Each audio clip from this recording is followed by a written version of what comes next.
నమస్తే. ప్రస్తుతం మనతో పాటు సీనియర్ జర్నలిస్ట్ భరద్వాజ్ ఉన్నారు. ఆయనతో మాట్లాడదాం. నమస్తే సార్. నమస్తే. సార్, పాండిచ్చేరిలో తమన్నా, కాజల్ మీద కేసులయ్యాయి అని చెప్పేసి అంటున్నారు. ఈ బెట్టింగ్ ప్రమోషన్స్‌లో భాగంగా. అసలు ఈ కేసు ఎక్కడి వరకు వెళ్ళే అవకాశం ఉంది సార్? ఇంకా చాలా హీరోయిన్‌ల పైన కూడా ఉంది అంటున్నారు. అంటే క్రిప్టో కరెన్సీ లావాదేవీలకు సంబంధించిన ఒక సంస్థ అది. వాళ్ళు చేసినటువంటి కొన్ని ఈవెంట్స్‌లో వీళ్ళిద్దరూ పాల్గొన్నారు. ఓకే. అంటే వీళ్ళు పాల్గొనటం ద్వారా దానికి ఒక క్రెడిబిలిటీ వచ్చింది అనేది ఇప్పుడు ఆరోపణ. అశోక్ ఖన్నా అని ఒక రిటైర్డ్ ఎంప్లాయీ కేసేశాడు. అంటే ఆయన చెప్పడం 2.4 crores అని చెప్తున్నాడు. అంతకంటే పెద్దదే కావచ్చు కూడా. అంటే ఓ 10 మందికి సంబంధించిన లావాదేవీలకు సంబంధించి జరిగిన నష్టం, ఆ నష్టానికి సంబంధించి ఆయన కేసు వేస్తూ ఇలాంటి సంస్థలకి ఒక నమ్మకాన్ని కలిగిస్తున్నారు వీళ్ళు. ఈ సినిమా ఆర్టిస్టులు వాళ్ళు ఈ ప్రమోషన్ ఈవెంట్స్లో పాల్గొనటం వల్ల చాలామంది నమ్ముతున్నారు. వీటిని నమ్మి వీటిలో డబ్బులు పెట్టడం కానీ, లేదు ఈ లావాదేవీల్లో డబ్బులు పంపు చేయటం కానీ, ఈ యాక్టివిటీలోకి వచ్చి నష్టపోతున్నారు. కాబట్టి వీళ్ళకి కూడా బాధ్యత ఉంటుంది ఖచ్చితంగా. ఆ బాధ్యత వీళ్ళకి తెలిసేలాగా అంటే అప్రమత్తంగా ఉండాలి. ఏదైనా ప్రమోషనల్ ఈవెంట్కి కానీ, లేకపోతే ఒక కంపెనీకి యాడ్ చేసేటప్పుడు దాన్ని ఎండార్స్ చేస్తారు. ఆ ఎండార్స్ చేసేటప్పుడు ప్రాపర్ కేర్ తీసుకుని 10 మందిని అడిగి దాని పరిస్థితి ఏంటి, ఆ ప్రోడక్ట్ వాల్యూ ఏమిటి, అది ప్రజలతో ఎలా డీల్ చేస్తుంది, పబ్లిక్ దీని నుంచి మోసపోయే అవకాశం ఉందా, తమ వలన దీనిలో అంటే ఎందుకు తమని పిలిచాడు, ఎందుకు తమని ఇన్వాల్వ్ చేస్తున్నారు, ఇన్వాల్వ్ చేయటం ద్వారా కంపెనీకి వచ్చేటువంటి లాభాలు ఏమిటి, ఆ లాభాలకి వాళ్ళు ఇచ్చేటువంటి చెల్లింపులు ఏమిటి, దీని ద్వారా తమ ఇమేజ్కి వచ్చేటువంటి ప్రమాదం ఏమిటి, ఇవన్నీ కూడా ప్రాపర్ అంచనాలు లేకుండా పిలిచారు కదా అని చెప్పి ఒక రేట్ మాట్లాడుకుని ఈవెంట్కి వెళ్ళిపోతే ఇలా నష్టపోయే వాళ్ళ జాబితా చాలా పెరుగుతూ పోతుంది.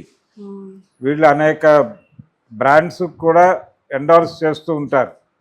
ఇలా ఎండార్స్ చేసినప్పుడు వీళ్ళ అభిమానులు కావచ్చు, లేకపోతే వీళ్ళని బిలీవ్ చేసేటువంటి జనాలు ఎక్కువ ఉంటారు జనరల్గా.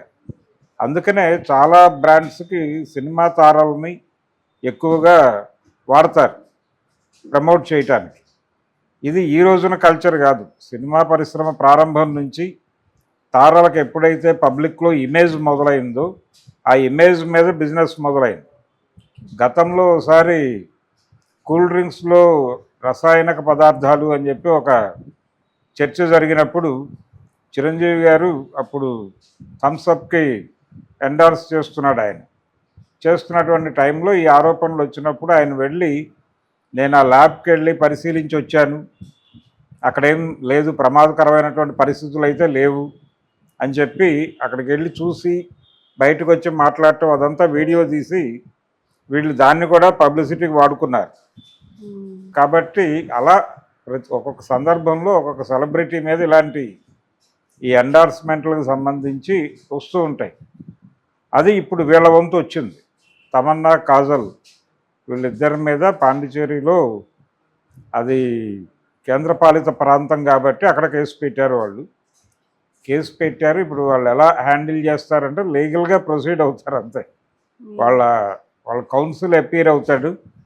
అపీర్ అయిన తర్వాత వాళ్ళు ఏ నమ్మకంతో ఎండార్స్ చేశారు, దానికి సంబంధించి వాళ్ళ దగ్గర ఉన్న రీసెర్చ్ ఏమిటి, వాళ్ళ జ్ఞానం ఏమిటి అనేది చెప్పే ప్రయత్నం చేస్తారు కోర్టుకి.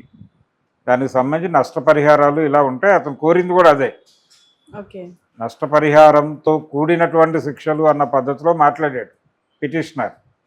కాబట్టి కోర్టు దాన్ని యాక్సెప్ట్ చేస్తే పిటిషన్ లేదు, ఇది పొరపాటున జరిగింది, కంపెనీ ప్రొజెక్షన్ బాగానే ఉంది కానీ అనుకోకుండా ఇలాంటి టర్న్ తీసుకుంది, వాళ్ళు ఎండార్స్ చేసినప్పుడు పరిస్థితికి ఇప్పటి పరిస్థితికి తేడా ఉంది, ఇలాంటివేవో ఆలోచించి ఒక లైన్ కనిపెట్టేటువంటి ప్రయత్నం డెఫినెట్గా వాళ్ళ తరఫున డిఫెన్స్ ఎవరైతే అపీర్ అవుతారో వాళ్ళు ఆ మార్గాలు తవ్వి కోర్టు ముందు అవన్నీ దాఖలు పరిచిన తర్వాత వీళ్ళ ఆర్గ్యుమెంట్కి ప్రాసిక్యూషన్ ఆర్గ్యుమెంట్కి మధ్య మెరిట్స్ ఏమిటి అనేది చూసి ఫైనల్గా ఒక కంక్లూడ్ చేస్తారు ఈ కేసుని.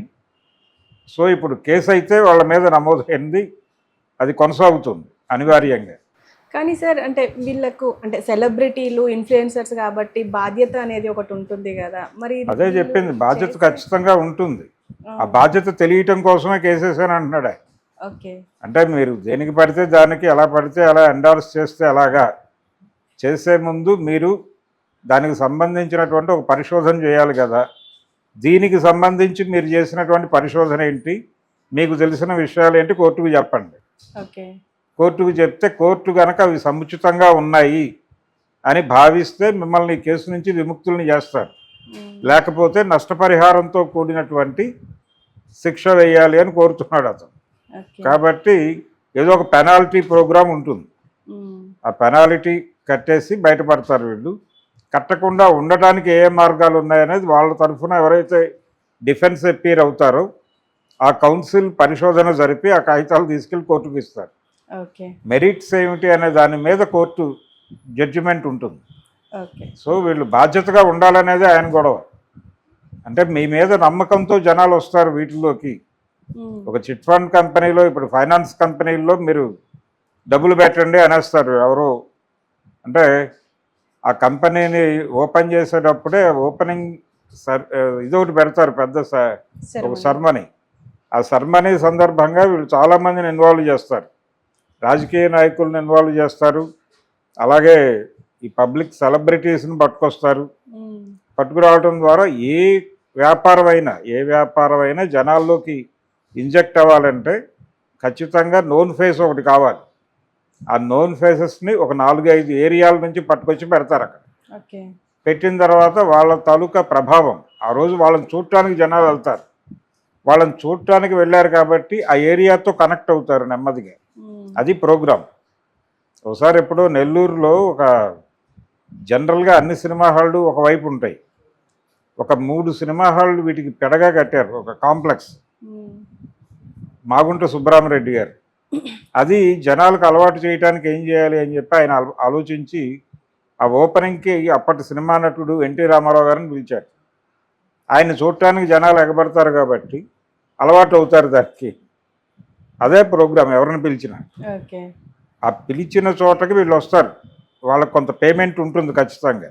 ఆ పేమెంట్ తీసుకునే వస్తారు వాళ్ళు. ఆ పేమెంట్ తీసుకోవడానికి ముందు ఈ వ్యాపారంలో ప్రజలకు ఏమైనా నష్టం జరగబోతోందా అనేది మినిమం ఆలోచించాలి. మినిమం అంటే అది బాధ్యత, అదొక బాధ్యతగా గుర్తింపజేయండి వాళ్ళ చేత అనేదే ఈ అశోకన్ అనేటువంటి పిటిషనర్ ఆర్గ్యుమెంట్. ఇది చాలా సందర్భాల్లో చాలామంది సెలబ్రిటీస్ మీద వచ్చిన కేసు, కొత్త ఏం కాదు. వీళ్ళు ప్రతిసారి అడుగుతారు, బాబు మేము ఇరుక్కుంటామా, ఇది ప్రాపర్గా జరుగుతుందా అని. పర్టికులర్గా ఇలాంటి కేసుల్లో ఈ బిట్ కాయిన్ ఇవి ప్రమోట్ చేసేటువంటి వ్యవస్థ అది. ఇక్కడ చాలా జూదం జరుగుతుంది. ఆ జూదంలో నష్టపోయే వాళ్ళు ఉంటారు, లాభపడే వాళ్ళు కూడా ఉండొచ్చు. కాబట్టి ఇదొక జూదం. జూదానికి ప్రమోట్ చేయటం ఏమిటి అనేది ప్రధానమైన ఆరోపణ. ఇది ఆర్థిక లావాదేవీలకి ప్యారలల్ బ్యాంకింగ్ వ్యవస్థ లాంటిది. ఇది క్లియర్గా జడ్జిమెంట్స్ ఉన్నాయి. బ్యాంక్స్ ఇవి కూడా వీటితో ఈ క్రిప్టో కరెన్సీ వ్యవస్థలతో ఎక్కడా కూడా కలవకూడదు అని ఒక స్టాండింగ్ ఇన్స్ట్రక్షన్స్ ఉన్నాయి. అందుకని అది ప్రమాదకరం, ఆర్థిక పరంగా అది ప్రమాదకరం అనే విషయం ప్రపంచానికి తెలిసి ఎలా ఎండార్స్ చేశారు అనేది ప్రధానమైనటువంటి ఆరోపణ. దానికి వాళ్ళు ఏం సమాధానం చెప్తారనేది చూద్దాం. Okay sir, thank you.